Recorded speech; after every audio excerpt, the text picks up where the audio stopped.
DCXL News. Yan, makakausap na natin si Congressman Toby Tiangco ng Navotas. Magandang umaga po, Congressman Tiangco. This is Aljo Bendio, sir. Good morning. Yes, sir. Good morning, Aljo. Ano po sa loobin nyo dito po sa isiniwalat ng Pangulong Marcos Jr., 15 mga kontraktor ito na pinaburan daw ng DPWH. May mga mismatch pa. Opo, kayo po dyan sa Navotas, lubog ho sa tubig baha. Opo, go ahead. Yes, mabuting nilabas na yung mga pangalan para masimulan na talaga yung investigasyon on the part of the contractors, no? Pero hindi po pa pwedeng yung contractors lang ang imbestigahan. Tulad na sinasabi ko, di ba po dapat makita rin kung paano napunta yung pondo doon sa mga lugar na yon, di ba? Opo. Dahil yung sinasabing mismatch, tama po yung sinabi ng Pangulo, yung ibang mga areas na talagang flood prone, hirap na hirap kumuha ng pondo sa flood control, di ba po? Pero yung iba namang hindi masyadong binabaha, doon naman nagkakaroon ng flood control projects, no? So talagang dapat imbestigahan po yan. For example, yung Navotas, alam naman na below sea level kami, di ba? Pero hirap na hirap po akong kumuha ng o humingi ng pondo para dyan, di ba po? Yun nga po ang nabanggit ko. Pero ang mas mahalaga is pag-aralan natin, paano bang napunta yung pondo ng flood control doon sa mga hindi masyadong nangangailangan. Kaya nga sinasabi ko, dapat ang pagsimulan niyan is yung small committee noong 2025 budget. Tignan natin kung paano sila gumawa ng amendments, paano sila gumawa ng insertions. Kasi po, di ba, ang medyo pinagtutuunan ng pansin is yung BICAM, di ba?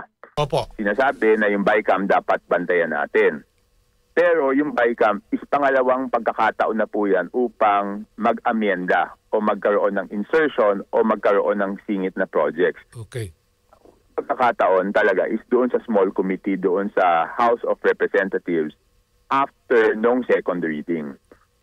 Kasi doon sa yung small committee na yun ang tatanggap ng mga proposed amendments at pag nakita namin yung third reading copy na iba na doon sa proposed budget ng Pangulo, pero at least yung BICAM may report po yan, may BICAM report na tinatawag at nakapirma yung mga BICAM conferees, di ba? Opo. Dito po sa small committee, walang report po yan.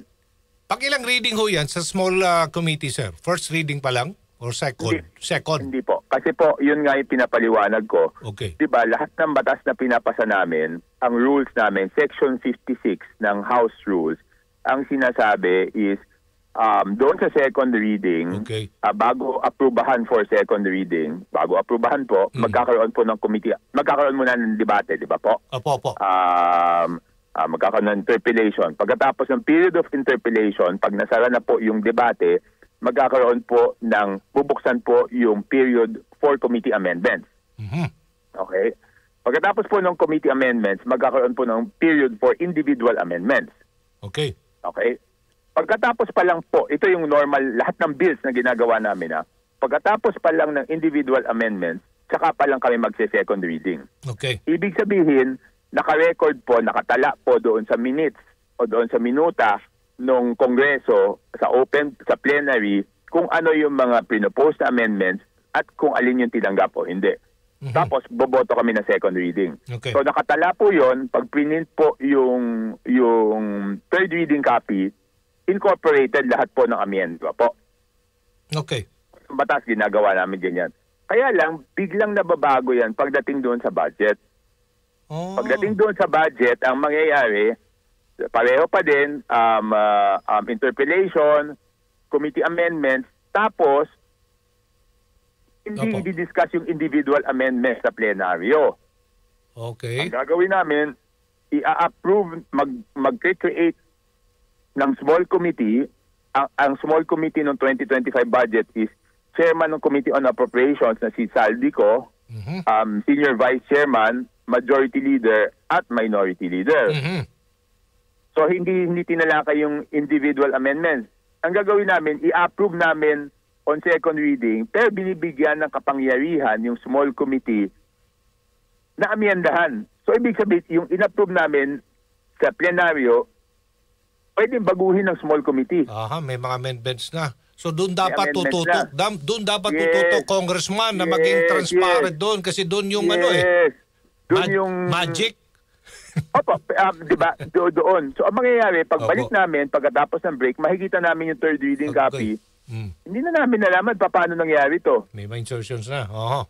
Oo, hindi ka na pwedeng, ang boto mo noon is either yes or no na lang. Hindi mo na pwedeng sabihin, bakit nagkaroon ng palit dito? Oo nga. Di ba po? So yun ang dapat tutukan. Yun ang dapat tutukan. Oh, paano po yan? Paano po yan? Ang sinabi nila ngayon, hindi na sila gagawa ng small committee. Gagawa na sila ng subcommittee on budget amendments. Pero ang sabi ko, kahit gumawa kayo ng mas malaking committee, kahit gumawa kayo mas malaking committee, kung hindi naman tatalakayin sa plenaryo yan, baliwala din, di ba? Dumami lang yung tao, pero sa labas pa rin ng plenaryo, number 1 yan. Number 2, since siniwalat na yung mga pangalan ng contractor, so dapat balikan rin natin yung small committee no 2025 budget kung ano yung ginawa nilang mga amyenda noon. Kasi Aljo, hindi naman pwedeng sabihin natin kalimutan na yung nakaraan, di ba? Kasi pera ng taong bayan to eh. So tignan natin yung nakaraan, di ba? Tsaka kahit saan naman tayo pumunta, kahit anak natin, pag humingi ng budget, di ba? Tinatanong muna natin, saan mo ba ginastos yung last year? Hindi pa pwedeng sabihin ng anak mo na, teka dad, kalimutan na natin yan. Di ba, bago na to eh. Di ba dapat may tala yan eh, ng pinagkagastusan. So dito sa amin sa Congress, dapat may tala din ng kung saan nanggaling yung pondo. Yan, importante ho yan. At least, paano ito? Gagawa po kayo ng panibagong panuntunan dyan po sa Kongreso? Na mapag-usapan talaga sa plenaryo, sir. Sa plenaryo talaga, makikita natin dyan kung anong ginagawa ng mga small committees na yan. Yes, sir. Pero hindi naman kailangan gumawa ng bagong rules kasi yung paggawa ng small committee is a motion to amend our rules. So dapat lang sundin yung talagang rules namin at huwag nang amyendahan ng small committee. Ayun, doon talaga nagkakaproblema, no? Doon yung insertion eh. Hindi na alam ng taong bayan. Hindi, pero Aljo, liliwanagin ko, hindi naman lahat ng amyenda ay masama, di ba? Hindi naman lahat masama. Lahat ng batas naman nagkakaroon ng amyenda, di ba? Kasi, siyempre, pagkatapos ng talakayan, pagkatapos ng debatehan, 300, ilang kami, 316 doon. Siyempre, may makikita kang magandang idea, di ba? Dapat ito, ganyan. Pero ang sinasabi ko lang, dito sa budget, napakahalaga. Kasi dito sa budget, hindi mo naman pwedeng palakihin yung budget na propose ng eksekutibo, di ba? Kung 100 pesos yan, hindi mo sabihin pwedeng gawin nating 110. Ang mangyayari doon, para madagdagan mo ang isang proyekto, magbabawas ka sa isang proyekto o programa. Lipat-lipat lang yan eh. So dapat malaman muna natin bakit babawasan ang isang departamento ng isang proyekto at programa at ililipat sa ibang departamento. Yun ang dapat paliwanag doon, di ba po? Okay, so maliwanag ho, hindi po tahimik ngayon ang House of Representatives dito po sa mga listahan ng mga kontraktor, kung may involved ba dito mga kongresista. In fact, meron na hong pangalan lumabas eh. Hindi po, pero ang sabi ko nga, di ba gustong imbestigahan ng House, di ba? Okay. So sabi ko, unang-una, kami yung sinasabihan ng mahiya kayo eh.